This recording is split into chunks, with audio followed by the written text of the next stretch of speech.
how's it going? It's Tim Brown, and this is the Hook Better Leads podcast. And today I have the inimitable Michael Stearns. Yeah, I'm What's up, Michael? Mountain Dews, baby. Tim, how are you, man?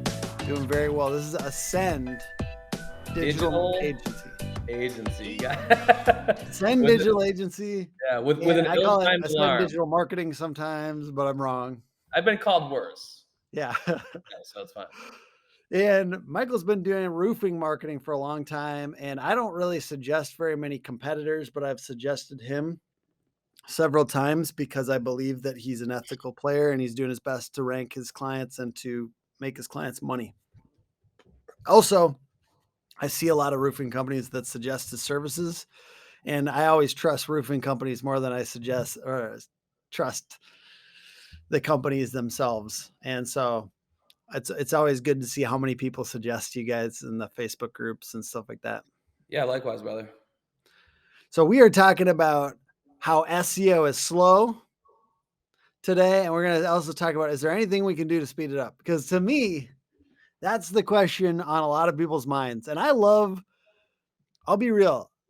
I always talk about the Jeff Bezos quote, which is like, he talks about how his customers are divinely discontent. They're always discontent and they always want more. And he says, I love it. Yeah. Because if we're the ones that get those like critiques, then we can improve our service. You know what I mean? Like, but if another company gets those critiques, then they get to improve their service. And so like the amount of, we get complaints, right? Like, honestly, we have 3 SEOs working all the time. We got 3 writers, all this shit. But then there's always people are always like, I want it faster. Please, can we go faster? And it's that discomfort of asking of that discussion 6 to 9 months in. That's the tightest point, right? Yeah. And it's like, how can we speed this up? So in your experience, first of all, have you experienced that back and forth with people? No, everyone is entirely satisfied. We've never had anyone push back as far as time frames, not as a prospect or fulfillment point of the game. Yeah, no, it's for obvious reasons. So like, I try to remove it from the context of me running a business and having a client and put myself in their shoes. And when you're investing the type of money that you have to invest in SEO, like, even if you have the expectation it's going to take time, I could understand the anxiety that's associated with waiting, right? Right. There's real money. It's not cheap. Like the good stuff is not cheap. Cheap stuff's not good. Yeah. So I try to look at it through that lens and be empathetic about it, because I know that it's a lot of money, it's a lot of time in these things. And yeah, we get, obviously asked that all the time. So it's like, what can you do, Tim? What can you do? Yeah. Ethically. That's not because there's a lot of things you could do. Like, there's a lot of weird stuff. SEO, like there is black magic, dude. And I just spoke at an event this morning, and somebody spoke up and said, what about expired domains and taking expired domain? Because that is a strategy. You can take old websites and then you can redirect them to the back. So these are things, but it's powerful. It's like hooking up a bunch of old car batteries to the back end of a website. But the problem is, I'm going to go through maybe like false starts that I've had, right? Yeah. The problem is then you got a bunch of links to those websites that are like, now Google is going to get confused about what that website is really about. Because even if you had a completely expired old roofing company domain, it has a different brand name than yours. It might start confusing Google. It does put the power, but it's like, it's not smart power. It's kind of dumb power to the back end of your website. So that's one where I've experimented with it. And honestly, I'm not saying it's completely bad idea. That is a quick way to kind of get some power. So is that like the guy that does no functional training and just bench presses every day and he can bench press 500 pounds? Is that Yes, because then you're going to be, like ranking for this, right? But you can't tie your shoes, right? That's basically me. So thanks, Michael. No, I'm just kidding. I'm not that big. The other quick answer, just in general, is like, well, don't do SEO, do paid ads. And we both do paid ads, so we're not haters. Why? So a question for you, Michael, is why shouldn't we just, it's too much emotional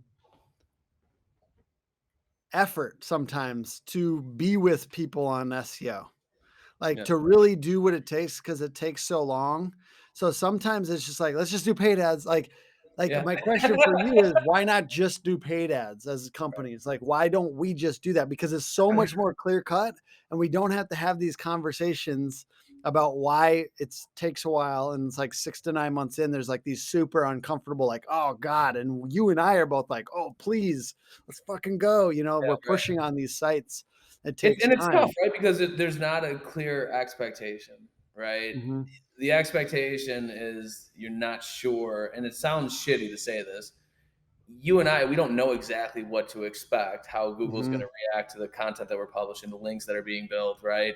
Mhm. So it's hard to project what, we can give a general understanding, but that sounds a lot like somebody who doesn't want to be held accountable, right? It does. Like, I know exactly what everyone's brain, because you and I talk to a lot of roofing company owners, and we have good rapport with roofing company owners where we like know the objections. We know why they don't want to do SEO sometimes, and we know. So that's exactly what they were just thinking right Yeah. there. Like, we both know. Yep. Yeah. So I didn't answer your question. I tell my clients, right, like we try to back into solutions based off need, right? So if you come to me and you're like, Mike, I've heard great things, I really want to come on board with you, and my goal for the company is over the next year I want to go from $2 million to $5 million. you know Typically, like, we have an understanding of what the average lead's going to cost, depending on market. There's some fluidity to that, right? But if we aggregate across all markets, we can say safely that a decent campaign should run around 125-ish a lead on Google Ads, maybe 150, maybe 100. And hey, when we have the months where it's $70 a lead because they converted very well, like everyone's high fiving, it's fantastic, right? Um, and you have to gauge it off of a robust enough sample size to where the data is relevant, right? So that's why I also tell people, like, when we have those $80 months, be happy. If we have a $160 cost per lead month on Google Ads, don't call me and tell me that you're super upset with me, right? Because we have to look at it through like a 3 month, a 6 month, a 12 month for averages to actually be relevant. Yeah. But I never want anyone to be reliant solely on Google Ads, or even solely on SEO for that matter. But I want them to have a sustainable strategy to where they're going to consistently be able to grow their business. And hopefully we're a large part of that. And hopefully we become a larger part of that over time and stay in Mhm. the equation, right? Or they go off and they do fantastic and, like, that's fine. Yeah. Either outcome is great for me. I just want to make sure we're putting our best foot forward as far as a company accomplishing their Yeah. goals. So with that being said, it's a very long-winded way to get there. No.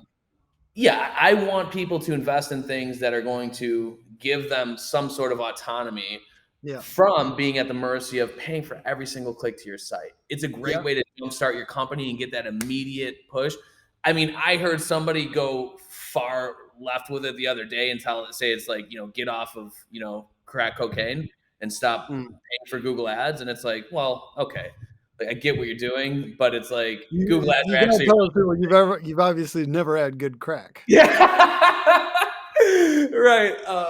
Yeah, Google Ads, it doesn't even compare. No, but it's one of those things where they're great, but if you can replace the lead flow that you're paying for every single lead based off of every single click you're paying for with Mm. something that's more sustainable, and Yeah. you're not paying per user to get to your site, that's a much better model as far as sustainable growth. And Right. the problem is ethical players like Michael and I say this, and then shitty little SEO companies copy what we're saying, but have no track record of actually delivering after a year on SEO. So then somebody's done this before, had somebody say this, and then it never happened. And I think, like, what it comes down from my point of view is, like, you need to have, just to address that. And then we're going to go into any ways. We're going to talk about all the experimental ways we can speed it up, because we're going to go there. We're going to brainstorm together. But the things need to happen on the website. So there needs to be content, there needs to be links, there needs to be technical changes and improvements on that website, meta title descriptions, and doubling down on what's working on content. All those deliverables things have to be going on a regular basis. There has to be deliverable. Has to be work happening, and then time has to pass. So you could do all that work and you could do 12 months of work in 1 month, right? But time has not passed. Right. So there's a big, it's like a, you see a good chef working, and they, like, the timing of things matters, right? The timing of things, and there has to be time for stuff to cook, right? And that's the same thing with SEO. Is like time is a big part of the equation.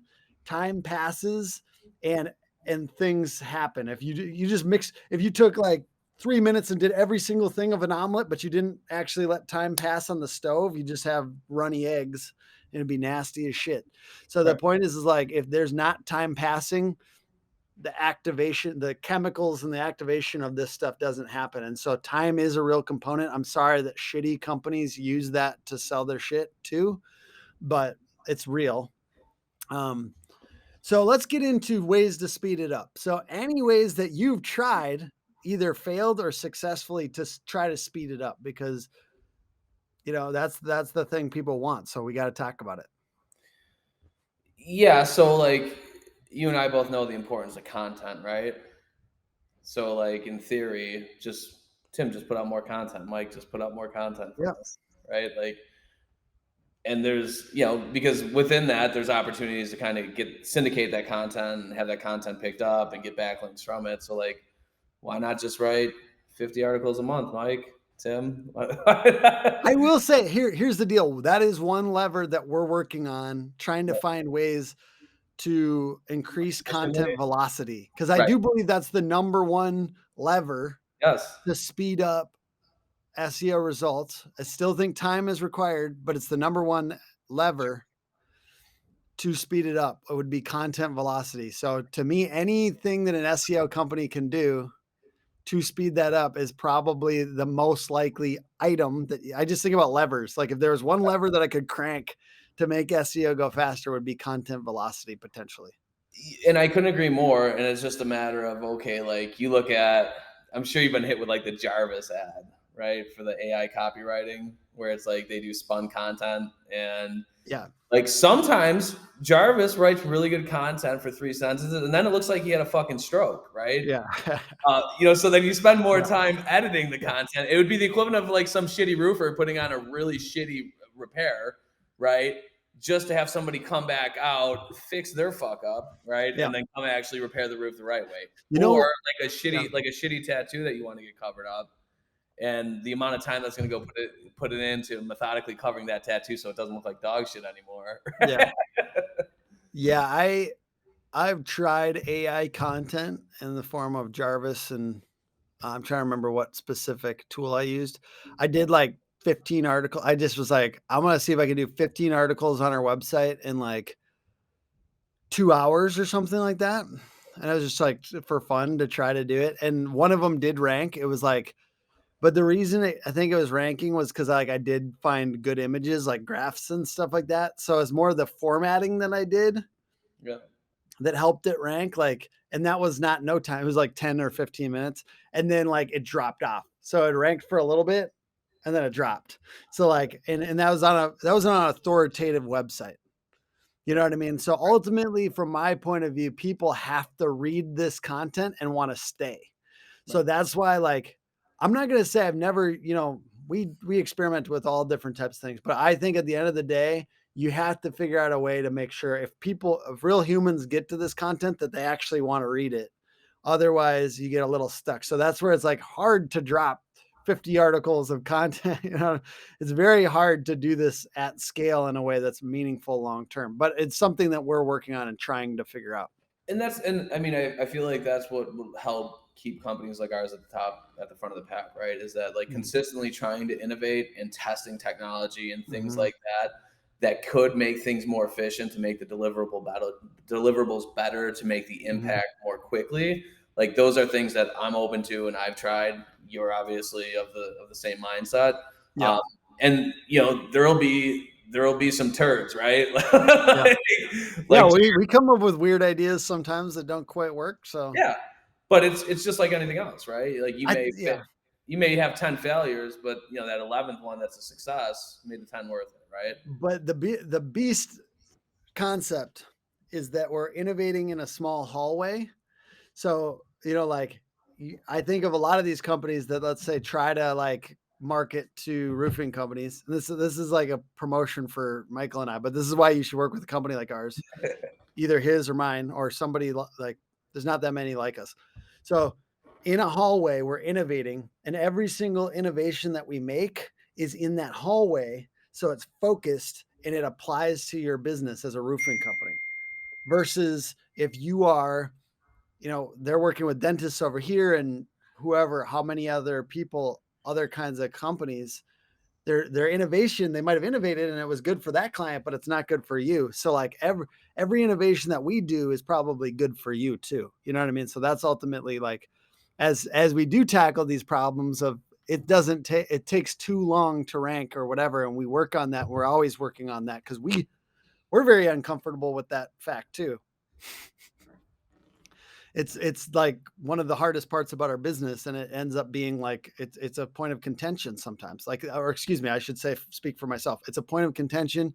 We try to be as honest as possible up front, but our clients still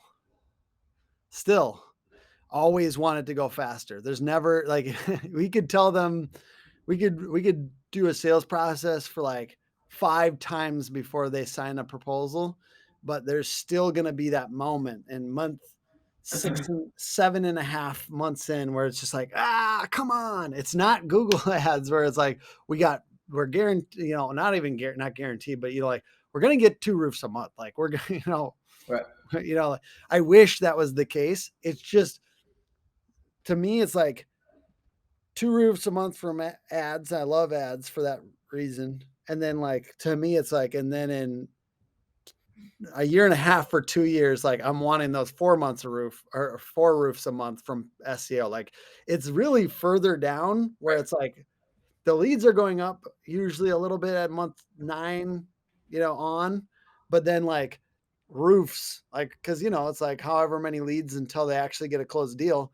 It's like, to me, that's like a year and a half, 2 years in where there's like pretty consistent couple or and it ends up going higher. Like it really starts to compound. That's what I love about SEO, the compounding benefit of SEO. Love the compounding. Yeah. Um, it's another thing that like I don't talk about much with prospective clients or clients because it's not there's you can't attribute there's no direct line of attribution, right? So if you've got Google Guaranteed and you're getting leads from there, fantastic. Like I recommend every roofing company get on fucking Google Guaranteed. Yes. It's seemingly this was the first time I've seen a recent Google like algorithm update impact Google Guaranteed. I don't know if you're seeing that with your clients, but I've seen a lot of fluctuation in Google Guaranteed rankings. The cost per lead. I had one guy who went from like 60 for his one lead up to like 90 most recently. So that was interesting. I But think anyway, it's just, like, I just think it's people piling in to Google Guaranteed because guys like you and I told everyone about it. dude, but I got to tell you, we've been at it for our clients for the last, I mean, for a minute, like a year and a half, like endorsing it, getting people on. And like I've seen competition pick up like significantly, but like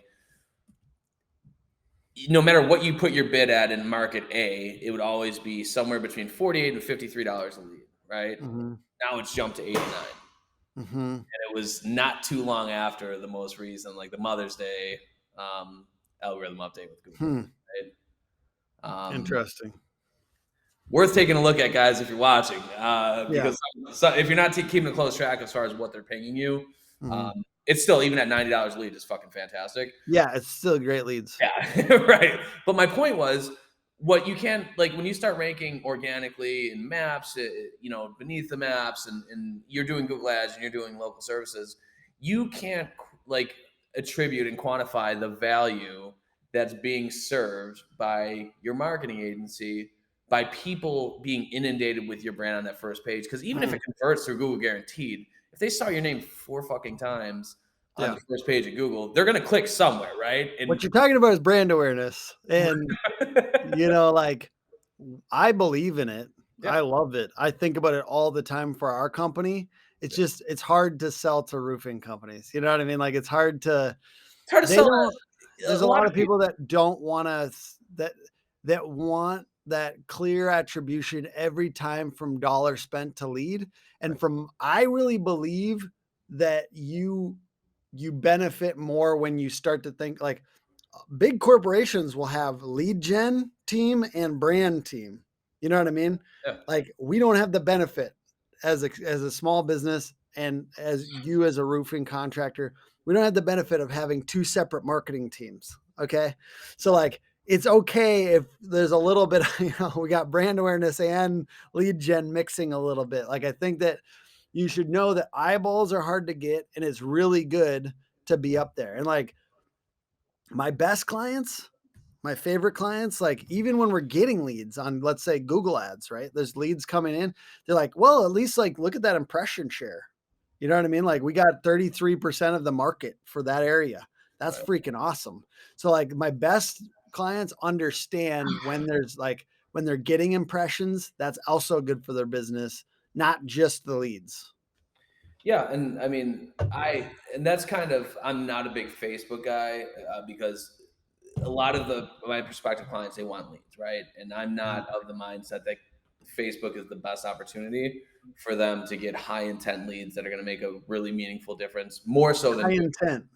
Talk more about so high than intent. Google. There's a place for it, but to your point about brand awareness, I always look at like traditional marketing, like billboards, TV, radio, as like the old school Facebook. And like now Facebook is great because now you can accomplish what you accomplish, like the reach and frequency, right? Like all your 48, 53-year-old sales guys that are in traditional media sales, like they work with the billboard companies or the radio, that's like reach and frequency, or how many cars are going to drive past, or how many ears are you going to hit, which is, especially for radio and TV, dwindling because of streaming. But you can't really quantify that into anything meaningful, right? But if you take a look at like Facebook, you know for certain how many people are going to see your ads, how many people your company's been presented to, how many people are engaging with that. So it's the same thing with like those impressions on Google, right? Even if they didn't necessarily choose you, the fact that you got in front of 80,000 people throughout your campaign is a really good thing because some of them. Mm-hmm. So Exactly. And like, I'll be real. Like, if I had a 50-person company, I'd probably have a Facebook wing. yeah. Like if I was a contractor that had 50 people, or you know, definitely, I like contractors doing some Facebook ads. I just don't want to be.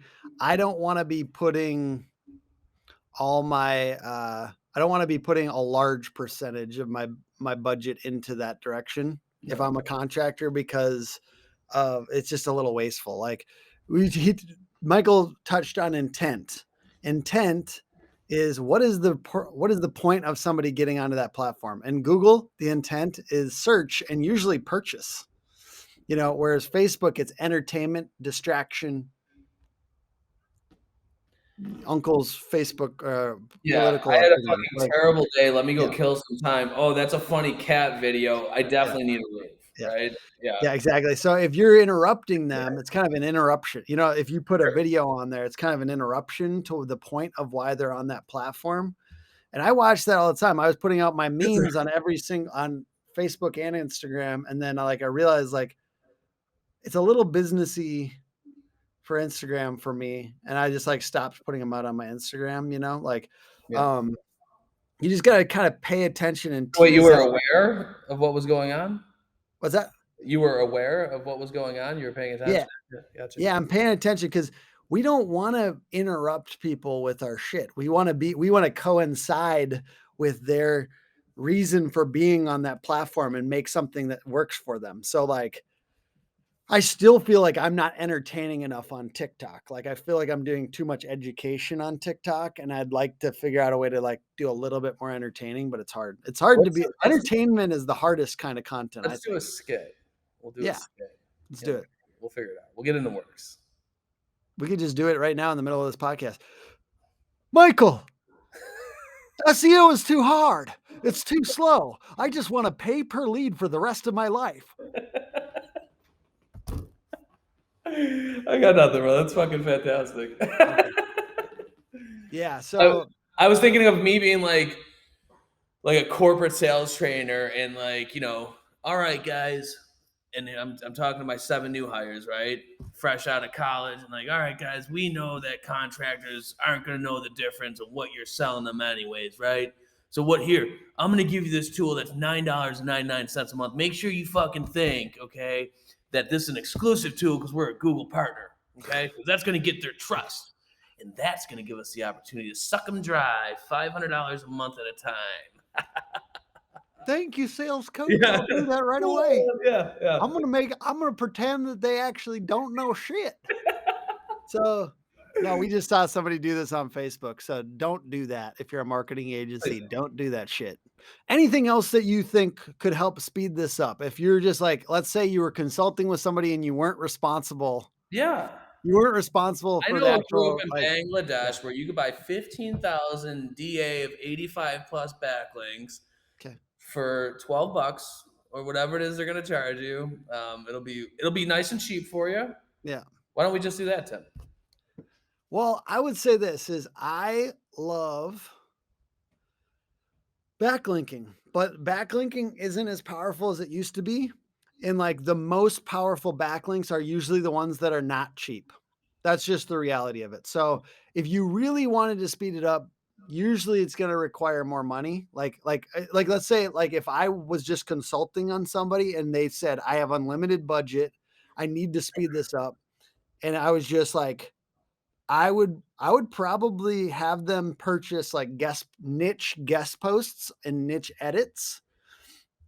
Like let's say it was like $20,000. I would like drip those out over the time. The reason that we can't do that is because you're also doing you're doing we do a little bit of that, but not like a ton of it. But if I had like unlimited budget for every client, I think I would go harder on guest posts and niche edits.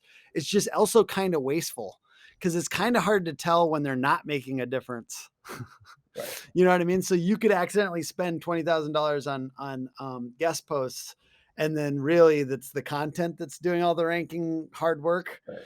And if you don't have the reason I know that is because I have clients, and I've had a lot of clients that had a ton. Like I had this PR client that had like a ridiculous amount of really, really good links, like ones that you and I could never even buy.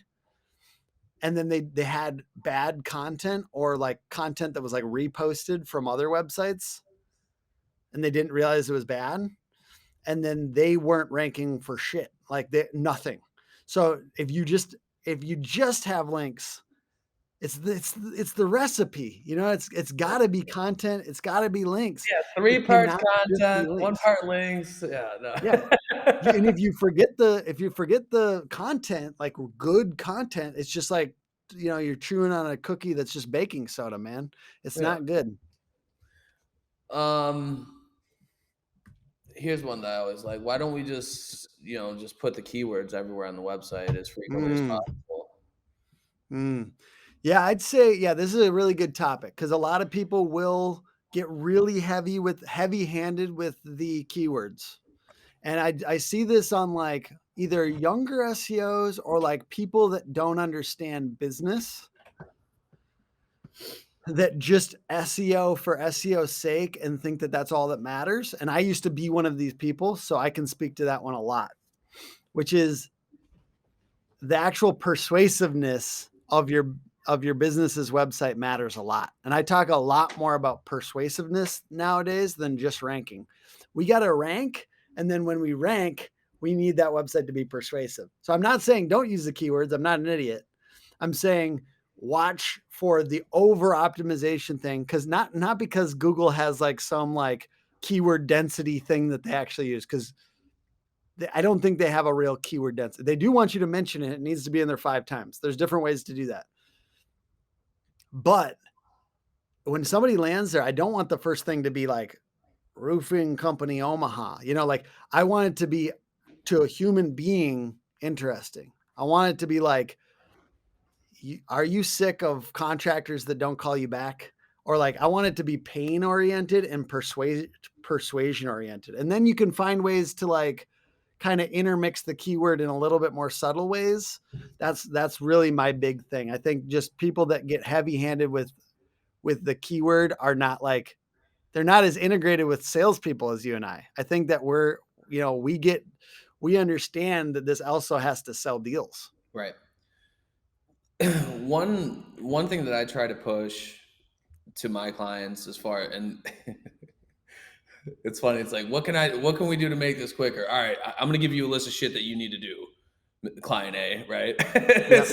But like building relationships in the community, and like I've Yeah. seen a couple of your clients that were like I'm friends with, you're friends with, right? And I've seen them kind of doing this, is like building relationships in the community, helping endorse those other companies. Like, okay, well, Mm, Mike, that's not going to fucking help my SEO, but like, what if we took that a step further, right? And we start having conversations with these other companies that have websites to exchange local backlinks with one another, promoting, even do like a community page on the website, right? Like, show the community that you care about them, show the yep. visitors of that small town that you actually give a shit about them, Yes. right?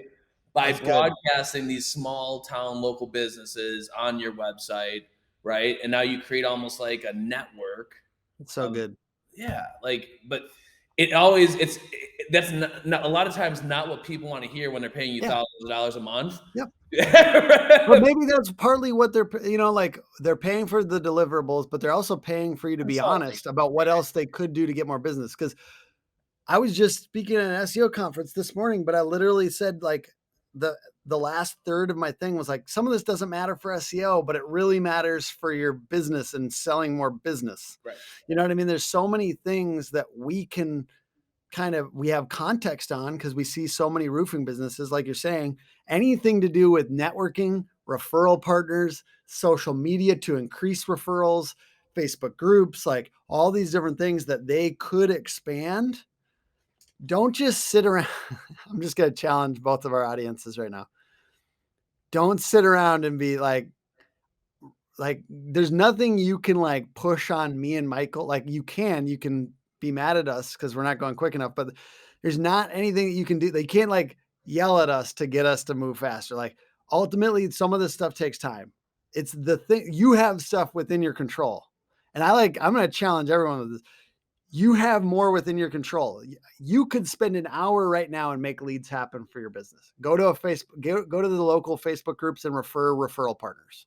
You know what I mean? You could make more business happen. Um, you could blog.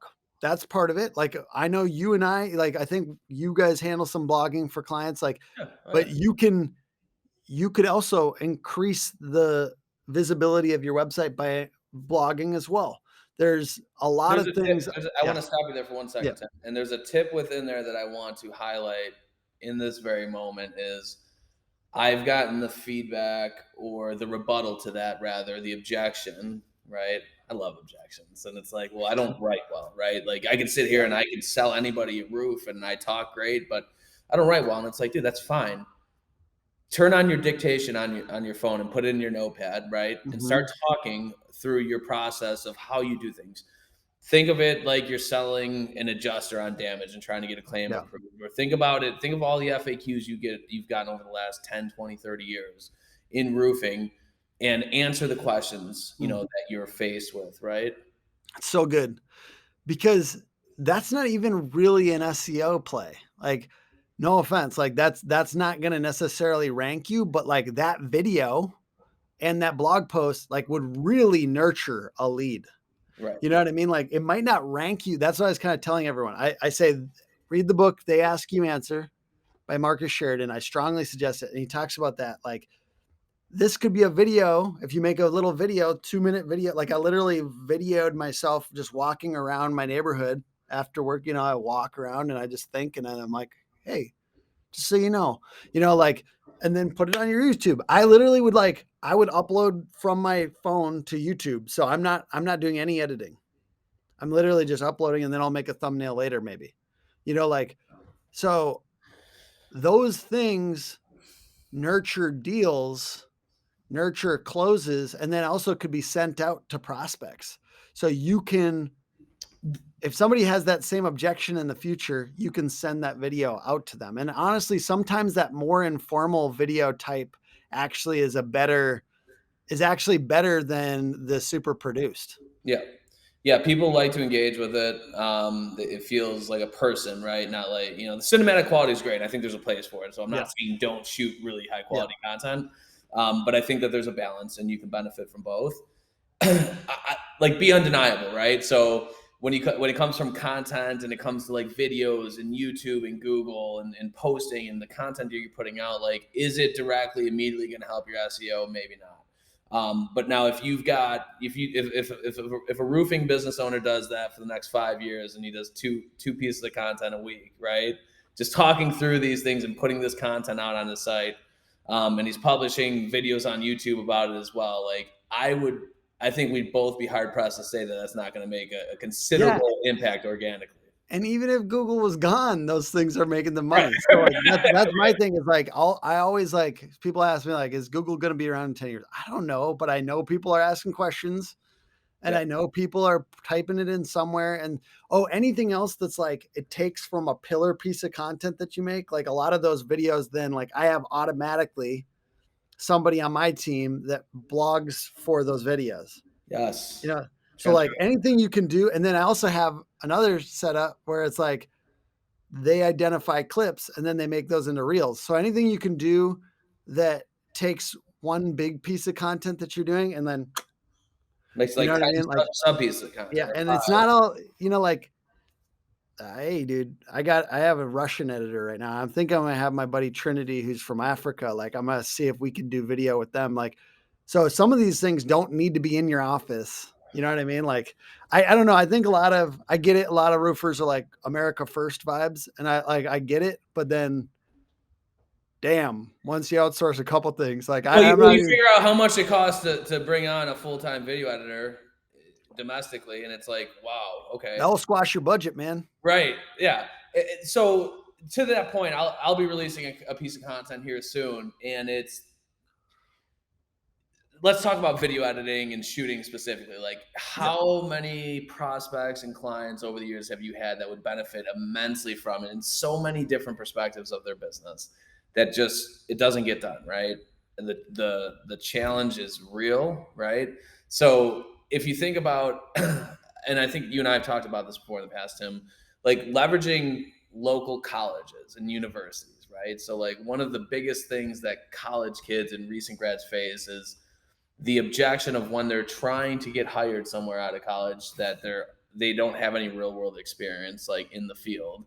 And quite honestly, there's a lot of times there's a saturation of candidates, right? So it's like hard for them to really make noise in like the algorithm on ZipRecruiter, especially, right? So it's like, how difficult would it be for a local company to Google a local college, right, and reach out to like the arts department if we're looking for video? And because that's where you would start. If you don't know, like you'd go to the arts department. I didn't know. I've done this intentionally through trial and error. So you go to the arts department, right? Email what they always have a staff page, right? Sometimes it's like you can find somebody to do an internship, and sometimes it's just like, hey, I've got a position here, and just express to that individual, whether it's a chair, an adjunct professor, it doesn't matter. Get your message in front of somebody that wants to help their students. Just explain, hey, we're a local business. We need help with doing some video shoots and editing. Do you have anyone you recommend? We're offering this, right? And we understand the challenge that local kids have once they graduate. So we want to start here, right? Yep. And this is how we want to go about solving our problem and theirs. Any help is appreciated. Yep. They can send that out to a list of 15, 20, 300 students, and you could quickly find somebody to help you, and they would be less expensive than the guy you're going to pay 80 grand to. Something I've also kind of learned from, like the video production people that I know recently is like, there is normally a separation between the guy who gets the footage and the guy or the person that edits. And I think if you do that, I think you'll have a much more efficient time, because sometimes somebody could be really good at going around and get the footage and then they're terrible or they take way too long to edit. So if you can kind of separate that a little bit, I think it actually is helpful.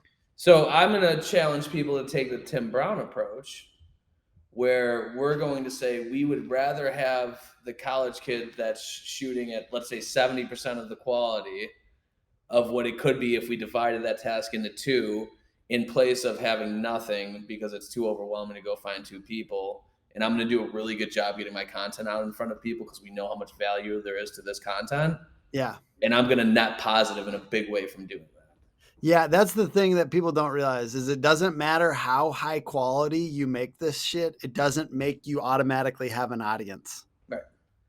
If 5 people see a video that spent you $10K to produce and edit, who gives a shit?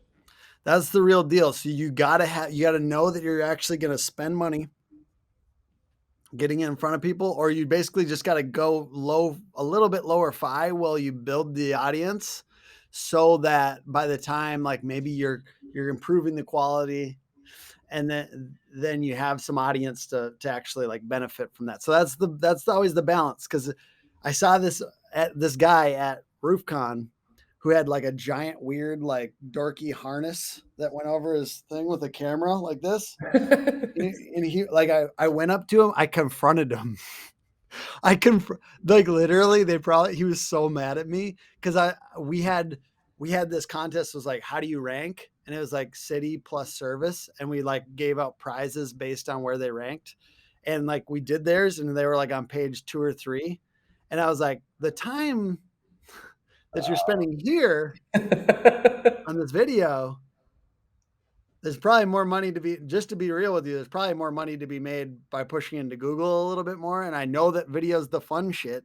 Right. If you're a marketing director at a roofing company, I know video's the fun stuff, but it doesn't mean that there's eyeballs to consume all your hard work. Right. And so you got to figure out how to get those eyeballs. And has to be at the same time as you're making great video. Like, and that's all of our challenge. And I think we're all working on it, you know? Yeah, that's a fact. Good point. All right. Well, this has been a great podcast. I really appreciate you joining me, Michael. Where can people check out your agency? Yeah, you go to www.ascenddigitalexperts.com, and on Facebook, we're Ascend Digital Agency at Takeoff with Ascend. So, and if you're at Hook Agency and you're looking for a new agency, Ascend is a great one. And if you're at Ascend and you need a new... Yeah, if you decide that you hate Mike, Tim's a great alternative. I'm just kidding. I wouldn't even take your clients, man. I wouldn't even let them come. No, I will say that you are the only individual that I have the utmost confidence in that I ever encourage people to go to in the event that, so I trust him. Yeah, and I do the same. I also try to filter if they're not actually a nice person. I don't send them over. I try not to send them over to you, because that's the other one. Like, sometimes people have unrealistic expectations, and it's hard to know where to refer them.